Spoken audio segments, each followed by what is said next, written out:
이를 위해서 기도해 주시기 바랍니다. 이제 말씀을 듣도록 하겠습니다. 할렐루야. 우리 좌우 앞뒤 분들과 인사하겠습니다. 축복합니다. 사랑합니다. 축복합니다. 감사합니다.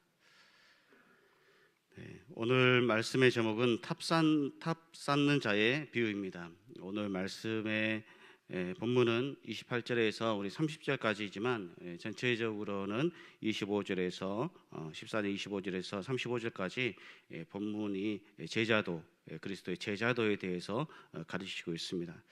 그러므로 전반적으로 본문을 살펴보면서 함께 말씀을 나누고자 합니다. 오늘 설교를 마지막으로 예수님의 비유 시리즈를 모두 다 하게 됩니다. 20번의 비유 설교를 한마디로 압축한다면 하나님의 나라이고 또 종말에 관한 것이고 제자도 또 물질에 관한 내용을 예수님께서 이 비유로 말씀하신 것이다 할 수 있습니다. 한 예화를 들고자 합니다. 데이빗 왓슨의 제자도라는 책이 있습니다. 예수님의 제자가 된다는 것은 예수님을 믿고 그분의 가르침대로 살아가는 것을 의미합니다. 이는 우리가 과거 자신만을 생각하는 이기적인 삶에 대하여 아니요라고 하며 예수님에게는 예라고 말하는 것을 뜻합니다. 내적인 신앙은 외적인 순종을 동반해야 합니다. 순종이 없다면 진정한 믿음도 제자도도 없습니다. 순종을 원하시는 부름에 예 그렇지만 이라며 망설인다면 우리는 절대로 그리스도의 빛이 이 어두운 세상을 비추는 것을 보지 못할 것입니다. 교회 안에 많은 사람들의 핑계를 내세우며 되도록 편한 쪽으로 제자도를 타협하려고 합니다. 마지막 선택은 우리에게 달려 있습니다. 예수님의 부름에 언제 예라고 아니요라고 할지 결정하는 것은 궁극적으로 우리 자신의 몫인 셈입니다. 진리는 네모칼리만큼 명백합니다. 만약에 그리스도가 모든 것의 주님이 아니라면 그는 결코 어떠한 의미에서도 주님이 아니라는 것입니다. 예수님을 따르는 제자도에 있어서 절반이라는 개념은 없습니다. 전부가 아니면 아무것도 아닌 것입니다. 예수님은 우리에게 절대적인 순종을 기대하십니다. 그가 우리를 위하여 생명을 내놓으셨고 성령을 우리 마음에 두어 주님의 음성을 듣도록 만드셨기 때문입니다 라고 이 책에 이렇게 기록되어 있습니다. 그렇습니다. 우리가 주님 앞에 부름을 받을 때 우리는 주님 앞에 예라고 대답하며 또 주님의 음성에 순종해야 할 줄로 믿습니다. 우리가 그렇게 해야 할 이유는 주님은 우리의 주인이 되시고 우리는 그분의 핏값으로 구원함을 받은 자들이기 때문입니다. 그러므로 우리가 주님을 위해 먹고 마시고 사는 것은 매우 당연한 이치입니다. 예수 그리스도를 믿고 구주로 고백하는 자들은 자신의 모든 것을 이미 예수님께서 십자가에 죽으실 때 못 박혀 죽은 자들입니다. 오늘 말씀을 통해서 세 가지 영적 교훈을 받고자 합니다. 첫째는 주님을 따르기 위해서는 자신을 부인해야 합니다. 우리 같이 읽어보겠습니다. 시작. 주님을 따르기 위해서는 자신을 부인해야 합니다. 아멘. 예수님께서는 제자들에게 오늘 본문 말씀에 이렇게 말씀하고 있습니다. 14장 26절에서 27절입니다. 무릇 내게 오는 자가 자기 부모와 처자와 형제와 자매와 더욱이 자기 목숨까지 미워하지 아니하면 능히 내 제자가 되지 못하고 누구든지 자기 십자가를 지고 나를 따르지 않는 자도 능히 내 제자가 되지 못하리라 라고 말씀합니다. 예수님의 제자가 되기 위해서 갖추어야 할 두 가지 조건이 있습니다. 첫째는 혈육과 자신의 목숨까지 미워하지 못하면 제자가 될 수 없다는 것입니다. 지난번 설교 시간에 큰 잔치의 비유 설교에서 말씀드렸던 왕이 잔치 자리에 초대했는데도 각자의 사정으로 인하여 이 잔치 자리에 오지 못한 핑계를 했던 사람들과 반대로 둘째는 주님께서 자기 십자가를 지고 주님을 따르지 않는 자는 예수님의 제자가 될 수 없다고 말씀하고 있습니다. 예수님 당시 십자가의 형벌은 최고로 잔혹한 형벌이었습니다. 십자가는 죽음과 또 고통과 수치를 의미했습니다. 죽기를 각오하고 고통과 수치를 당할 준비가 되어 있지 않으면 제자가 될 꿈도 꾸지 말라고 예수님께서 말씀하고 계시는 것입니다. 자기 자신을 미워한다는 것은 자기 자신을 싫어한다는 말씀이 아니라 자기 자신이 가지고 있는 안 좋은 습관이나 말투나 언행이나 또 나쁜 마음이나 생각이나 모든 것을 주님의 생각과 뜻과 행동과 마음으로 바꾸어야 한다는 것을 예수님께서 우리에게 말씀하고 있습니다. 이것은 비단 제자들에게만 해당하는 것이 아니라 오늘날 현 시대를 살아가는 우리에게도 해당하는 말씀입니다. 우리가 예수님의 사람이라면, 그리스도의 사람이라면 사랑이 넘치는 사람이 되어야 할 줄로 믿습니다. 사람을 싫어하고 사람의 허물을 용서하지 못하고 크게 잘못을 하지 않는데도 용납하지 못한다면 주님께서도 그에게 그렇게 하시겠다라고 1만 달란트의 비유를 통해서 우리에게 말씀하고 있습니다. 주님께서는 우리의 마음의 상태도 말씀하시는 것이지만 그 마음의 상태가 변화되었다면 행동으로 실천으로 옮길 때 비로소 그리스도 영광이 나를 통해서 빛나게 되는 것입니다. 이것은 그리스도 안에서 예수 믿는 사람들끼리만 해당하는 말씀이 아니라 그리스도를 믿지 않는 비그리스도인들에게도 우리가 그들에게 주님의 말씀대로 해야 할 것을 교훈해 주고 있습니다. 그러므로 주님의 뜻대로 말씀대로 살아간다는 것은 내 생각과 의지와 주관으로 할 수 있는 것이 아니라 온전히 하나님께 붙들린 바 되어야 합니다. 그렇다면 우리가 하나님께 붙들린 바 되려면 어떻게 해야 할까요? 그것은 매일같이 우리가 식사하고 몸을 씻고 호흡을 하듯이 매일같이 하나님의 말씀을 가까이 하고 또 기도하고 그 말씀과 기도를 통한 하나님의 음성을 가지고 매일같이 광야에서 이스라엘 백성들이 만나와 메추라기를 매일같이 받은 것 같이 매일매일 우리는 하나님의 은혜 공급을 받아야 하는 것입니다. 은혜의 공급을 받기 위해서는 나 자신이 주님의 도우심과 또한 은혜를 우리가 간구해야 합니다. 간구하지도 않고 구하지도 않고 찾지도 않고 기도하지도 않는데 주님께서 해주실 일이 없습니다. 이 모든 것을 하지 않는데도 된다는 것은 누군가 자기 대신 나를 위하여 기도해 주는 사람이 있기 때문인 줄로 믿으시기 바랍니다. 하나님의 은혜는 구원만 선물로 값없이 받는 것이지 구원 이외에 다른 모든 것은 우리가 행하는 대로 구하는 대로 받는다는 것을 믿으시기 바랍니다. 그러므로 갈라디아서 2장 20절에서는 우리에게 이렇게 말씀합니다. 우리 같이 읽어보겠습니다. 시작. 내가 그리스도와 함께 십자가에 못 박혔나니 그런즉 이제는 내가 사는 것이 아니요 오직 내 안에 그리스도께서 사시는 것이라. 이제 내가 육체 가운데 사는 것은 나를 사랑하사 나를 위하여 자기 자신을 버리신 하나님의 아들을 믿는 믿음 안에서 사는 것이라. 아멘. 그렇습니다. 우리가 십자가에 못 박혔기 때문에 우리는 이제 주를 위해서 사는 자들입니다. 그러므로 그 십자가에서 사랑을 완성하셨고 또 그 증거로 우리에게 보여주셨다라고 말씀하고 있습니다. 로마서 5장 8절에 이렇게 말씀합니다. 우리가 아직 죄인 되었을 때 그리스도께서 우리를 위하여 죽으심으로 하나님께서 우리에 대한 자기의 사랑을 확증하셨느니라 라고 말씀합니다. 주님께서 십자가에서 우리에게 그 사랑을 확증해 주셨는데 우리는 조금만 자신을 남을 인정해 주지 않고 또 높여주지 않으면 그것을 좀처럼 참아내지 못합니다. 그것은 아직 자기 자신이 살아있기 때문인 것이죠. 우리 주님께서 십자가에서 죽으셨기 때문에 우리 모두가 평안하고 천국에 이르게 되었는 줄로 믿습니다. 그런데 만약 주님께서 십자가에서 내려오셔서 그들을 천군 천사로 예수님께서 멸해버리셨다면 우리에게 구원은 주어지지 않았을 것이며 또 죽음에 대한 두려움과 공포로 살아가게 될 것입니다. 주님이 죽으셨기 때문에 우리에게 평안이 임한 것처럼 어떤 가정이나 직장이나 또 사회나 조직이나 영향력 있는 나 한 사람이 그 그룹을 위해 희생하면 그 사람으로 인하여 많은 사람이 선한 영향력을 받게 되고 또 평안해지는 줄로 믿습니다. 그러므로 어떤 조직이나 공동체나 서로가 서로를 낮게 여기고 겸손한 신앙과 믿음으로 서로를 존중하고 또 겸손히 배우려는 자세로 낮아진 자세로 섬긴다면 그 조직은 성장하게 될 것이고 하나님의 은혜가 넘치는 가정과 조직과 사회와 공동체가 될 것입니다.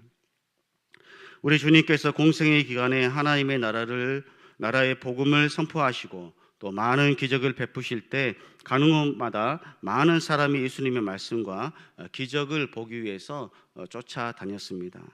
이들은 두 가지 부류로 나눌 수 있는데 한 부류는 무리들이고 다른 부류는 제자들입니다. 무리는 많지만 제자는 12명 뿐입니다. 그러므로 주님께서는 많은 사람을 가지고 세상을 변화시키는 것이 아니라 적은 수를 가지고 하나님 나라의 복음이 전 세계로 확장되실 것을 보셨습니다. 예수님께서는 이러한 제자도의 길을 가기 위한 조건을 설명하시기 위해 두 가지 비유를 예화로 말씀하셨습니다. 이 비유들은 언뜻 보면 제자가 되는 것과 직접적인 연관이 없어 보입니다. 망대를 세우고 전쟁을 하는 것과 또 제자가 되는 것이 어떤 연관성이 있을까요? 이 두 가지는 전혀 다른 성질의 내용입니다. 우리가 여기서 생각해 보아야 할 것은 비유의 자세한 내용이 아니라 이 비유들의 핵심적인 메시지를 파악할 수 있어야 합니다. 예수님은 이 비유들을 통해서 제자가 되기 위한 중요한 측면을 부각시키려고 탑 쌓는 자의 비유를 말씀하셨습니다.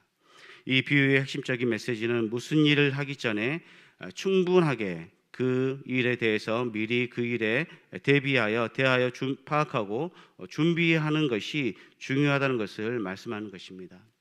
예수님께서는 두 가지 비유를 말씀하신 후에 모든 소유를 버리지 않으면 능히 그의 제자가 되지 못할 것이라고 말씀하시면서 제자가 되기 위해서 세 번째 조건을 덧붙이고 있습니다. 그것은 자기를 부인하라는 것입니다.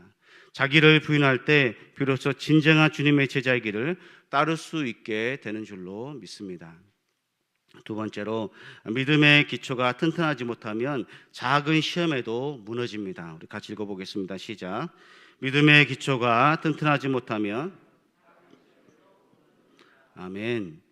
28절에 30절은 망대를 세우는 자의 비유입니다. 오늘 성경에서는 한글 개역 성경에 그 번역이 생략되어 있는데 왜냐하면 이라는 뜻의 접속사 가르가 나오는데 여기서 가르는 앞절 27절의 내용과 28절을 연결하고 있습니다. 그래서 27절에서 자기 십자가를 지고 예수를 쫓지 않는 자는 예수님의 제자가 될 수 없다는 예수님의 교훈에 대한 부연 설명을 이 비유에서 하고 있는 것입니다.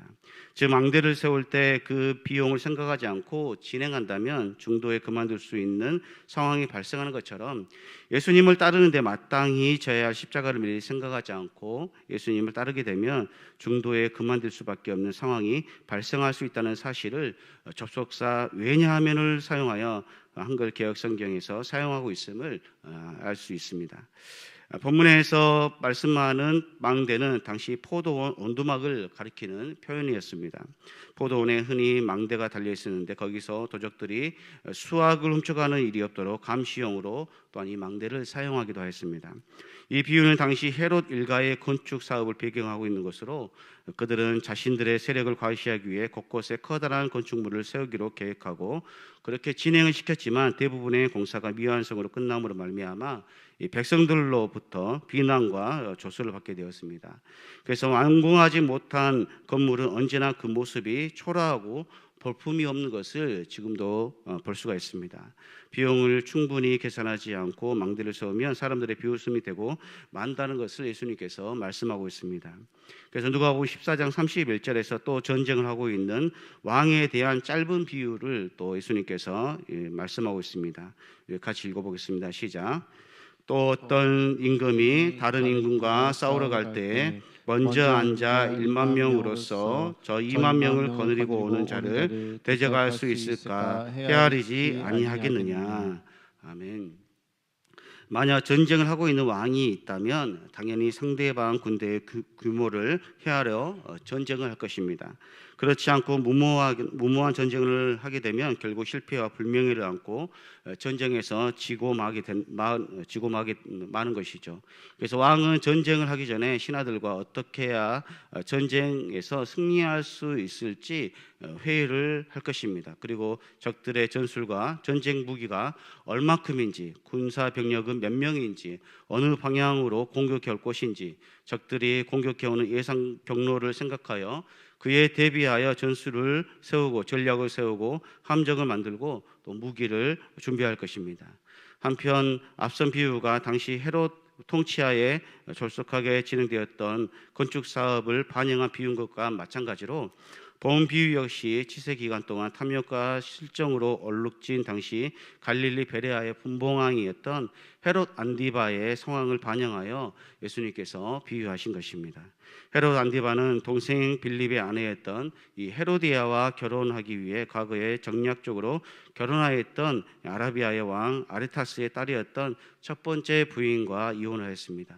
이에 심한 모욕을 느낀 아라비아의 왕 헤롯 안디바와 전쟁을 하였고, 이 헤롯 안디바는 크게 피하여 큰 수치를 당하였습니다.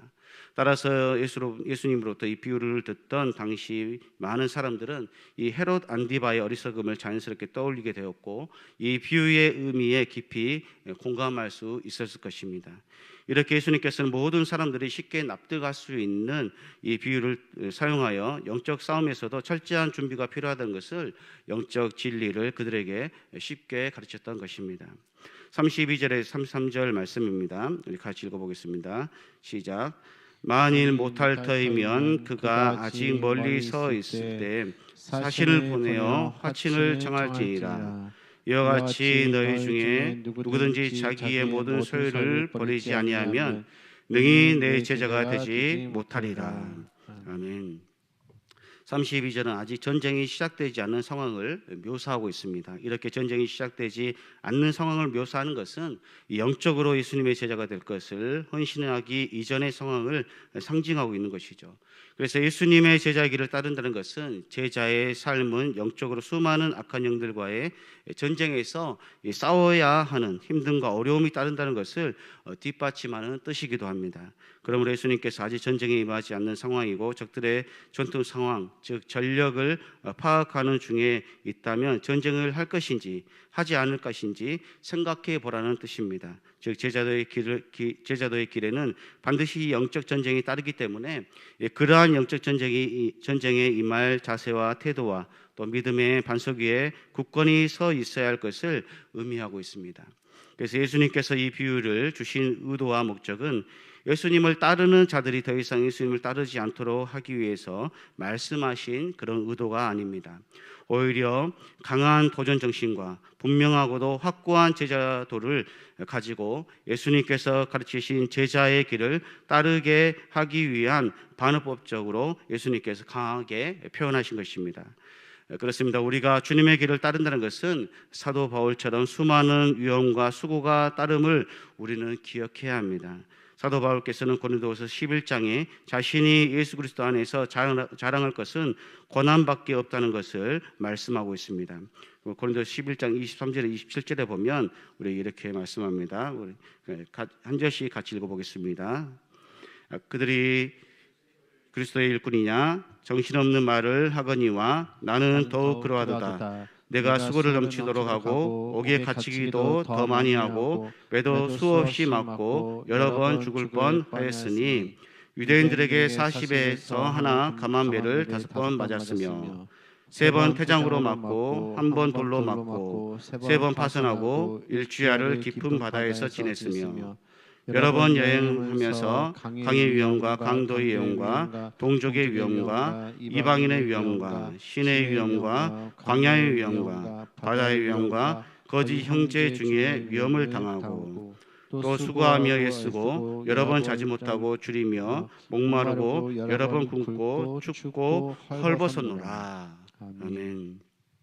사도 바울은 다메섹 도상에서 예수 그리스도를 만나 예수님을 믿는 자들을 잡으러 다니는 그런 사람에서 예수님의 복음을 전하는 자로 완전히 그의 삶이 180도 바뀌게 되었습니다. 우리 중에서도 사도 바울처럼까지는 아니지만 우리도 예전에는 죽을 수밖에 없는 죄인이었으나 지금은 온전히 하나님의 자녀된 백성이 되었는 줄로 믿습니다. 사도 바울은 수많은 역경과 고난 속에서도 절대 그리스도를 떠나지 아니하며 말씀과 기도와 성령의 충만함으로 약한 영들과의 싸움에서 매일같이 승리하며 믿음의 자리를 굳건히 지켰습니다.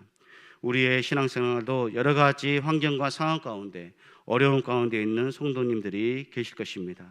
그럴 때 우리는 예수 그리스도의 십자가를 바라보며 또 고난 가운데 끝까지 믿음을 지키며 복음을 전한 사도 바울의 발자취를 기억하며 믿음으로 세상을 이겨야 할 줄로 믿습니다.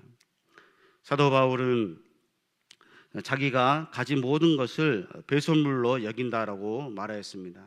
그는 온전히 주를 위하여 모든 것을 버리고 모든 것을 헌신하고 모든 것을 참으며 인내하며 주님께서 맡기신 사명과 제자의 길을 가기 위해서 끝까지 자기를 부인하는 삶을 살았습니다.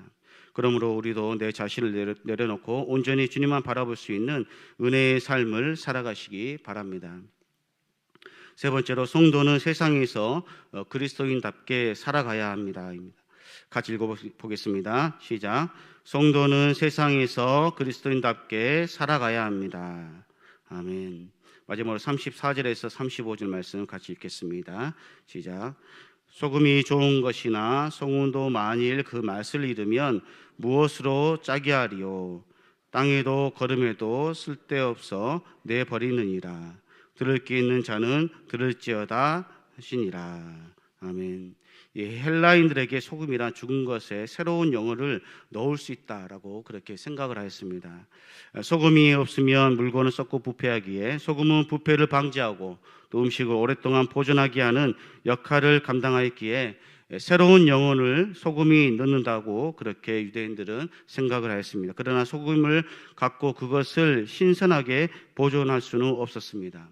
이것은 그리스도인은 세상 속에서 어두운 것을 밝히며 하나님의 영광을 나타내는 삶을 반드시 살아야 할 것을 우리에게 교훈해 주고 있습니다.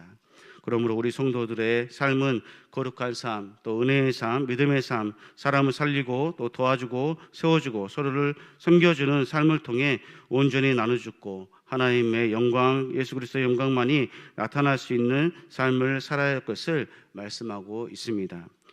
그리스도인답게 산다는 것은 예수님처럼 살아가야 할 것을 말씀하고 있습니다. 그렇다면 그리스도인의 생활이 어떠한 삶을 살아가야 할까요? 그 구체적인 삶에 대해서 로마서 12장 14절에서 21절까지 말씀하고 있습니다. 우리 말씀이 좀 길지만 한 절씩 번갈아 가면서 읽어보도록 하겠습니다. 제가 먼저 읽습니다. 너희를 박해하는 자를 축복하라. 축복하고 저주하지 말라. 모든 자들과 함께 올라. 서로 마음을 같이하며 높은 데 마음을 두지 말고 도리어 낮은 데 처하며 스스로 지혜 있는 채 하지 말라. 아무에게도 악으로 갚지 말고 모든 사람 앞에서 선한 일을 도모하라. 할 수 있거든 너희로서는 모든 사람과 더불어 화목하라. 내 사랑하는 자들아, 너희가 친히 원수를 갚지 말고 하나님의 진노하심에 맡기라. 기록하였을 때 원수 갚는 것이 내게 있으니 내가 갚으리라고 주께서 말씀하시니라. 내 원수가 줄이거든 먹이고 목마르거든 마시게 하라. 그리함으로 내가 숯불을 그 머리에 쌓아 놓으리라. 악에게 지지 말고 선으로 악을 이기라. 아멘. 우리가 세상에서 해야 할 것은 바로 이러한 마음을 가지고 예수님의 제자의 길을 살아가는 것인 줄로 믿습니다. 우리가 제자의 길은 남들이 쉽게 가지 않는 길입니다. 누구도 좋아하는 길이 아닙니다. 가기 불편하고 힘들고 어렵고 또 고통스러운 길이 바로 제자의 길입니다. 하지만 우리가 그 길을 반드시 살아내야 할 이유는 우리는 하나님의 자녀이고 백성이기 때문이며 예수 그리스도께서 먼저 그 길을 가시고 우리에게 모범을 보여주셨기 때문입니다. 모범이 되시는 그리스도만 쫓아가는 삶을 살 때 바보 같은 삶을 사는 것 같고 또 남들이 보기에 이해가 되지 않는 생활 방식을 살아간다고 해도 그 길 끝에는 반드시 은혜와 축복이 우리에게 기다리고 있는 줄로 믿습니다. 마지막 결론입니다. 우리는 자신의 소명을 다하여 열매 맺는 그리스도인이 되어야 합니다. 하나님 나라에 쓰임받는 자는 자신의 소명을 다하고 또 믿음으로 맡은 일을 감당하며 맡겨진 사역에 맞는 역할과 기능을 함으로 열매 맺는 그리스도인이 되어야 할 것입니다. 하나님께서 우리에게 능력 주실 때 모든 것을 할 수 있는 줄로 믿습니다. 그러므로 빌립보서 4장 13절에 보면 내게 능력 주신 자 안에서 내가 모든 것을 할 수 있느니라 라고 말씀하고 있습니다. 주님께서 우리에게 능력을 주시면 그 어떤 것도 할 수 있는 줄로 믿습니다. 우리의 세상 속에서 살아가면서 해야 할 사명이 무엇입니까? 복음을 전하는 것은 선택이 아니라 필수입니다. 이 필수 과목을 이행하기 위해 해야 할 선행 작업이 있는데 그것은 복음에 합당한 삶을 우리가 살아내는 것입니다. 그것이 바로 제자도입니다. 복음에 합당한 삶은 내 자신이 할 수 있는 것이 아니라 성령이 나와 함께 하시고 나를 지배하시고 나를 인도하실 때 이 성령의 은혜가 나를 덮을 때 가능한 줄로 믿습니다. 데살로니가후서 1장 9절에 이렇게 말씀합니다. 하나님이 우리를 구원하사 거룩하신 소명으로 부르심은 우리의 행위대로 하심이 아니요 오직 자기의 뜻과 영원 전부터 그리스도 예수 안에서 우리에게 주신 은혜대로 하심이라라고 말씀합니다. 이 말씀처럼 우리를 구원하셔서 소명을 부르신 이유는 우리가 거룩해서가 아니라 하나님의 은혜로 말미암은 줄로 믿습니다. 그러므로 예수님의 제자도를 따를 때 우리가 거룩한 소명으로 부름받은 은혜를 따라 또 믿음으로 남은 한 주간도 주 안에서 승리하시는 성도님들이 되시기를 주님의 이름으로 소원합니다.